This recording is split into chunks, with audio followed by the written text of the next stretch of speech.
தந்தை, மகன், தூய ஆவியின் பெயராலே ஆமென். ரோமையர் 4:20. நம்பிக்கையில் அவர் மேலும் வலுப்பெற்றார், கடவுளை பெருமைப்படுத்தினார். அன்பார்ந்தவர்களே, ஆபிரகாமின் வாழ்வில் நம்பிக்கை மட்டுமே எல்லாமுமாக இருந்திருக்கிறது. அப்படி நம்பிக்கையை ஆபிரகாம் ஒரு ஆசீர்வாதமானதாக கருதினதால் ஆபிரகாம் அந்த நம்பிக்கையின் பொருட்டு ஆண்டவரை பெருமைப்படுத்தக்கூடிய அளவுக்கு மாறுகிறார். ஆபிரகாம் கொண்டிருந்த நம்பிக்கையின் பொருட்டு கடவுள் பெருமைப்படுத்தப்படுகிறார் என்றால், ஆண்டவர் பெருமிதம் கொள்ளுகிறார் என்றால் எவ்வளவு ஆசீர்வாதமான ஒன்று நம்பிக்கை. அன்பார்ந்தவர்களே, அந்த நம்பிக்கையின் விடயம் ஆசீர்வாதம் தான். இருப்பினும் ஆண்டவர் பெருமிதம் கொள்ளுகிறார், பெருமைப்படுத்தப்படுகிறார். ஆண்டவரை பெருமைப்படுத்துவதற்கு நம்முடைய வாழ்விலிருந்து எதை காணிக்கையாய் கொடுக்கிறோம்? ஆண்டவர் பெருமைப்படுவதற்கு நாம் எவற்றை செய்து கொண்டிருக்கிறோம்?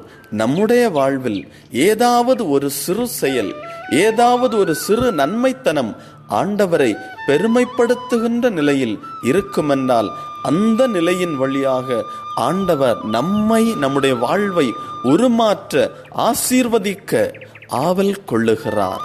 நம் வாழ்வை அர்ப்பணிப்போம். ஜெபம். ஆண்டவரே, என்னை உமக்கு அர்ப்பணிக்கிறேன்.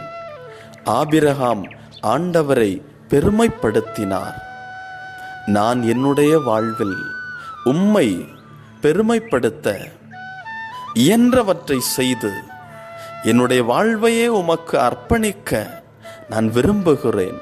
ஆண்டவரே, என்னுடைய வாழ்விலிருந்து என்னால் எது இயலுமோ அதை ஆசீர்வாதமாக செய்து உம்மை பெருமைப்படுத்த என்னை முற்றிலுமாய் அர்ப்பணிக்க நீரே எனக்கு உதவி செய்வீராக.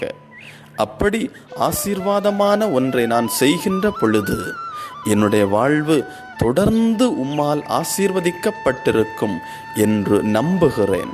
என் வாழ்வை உமக்கு அர்ப்பணிக்கிறேன். ஆமென்.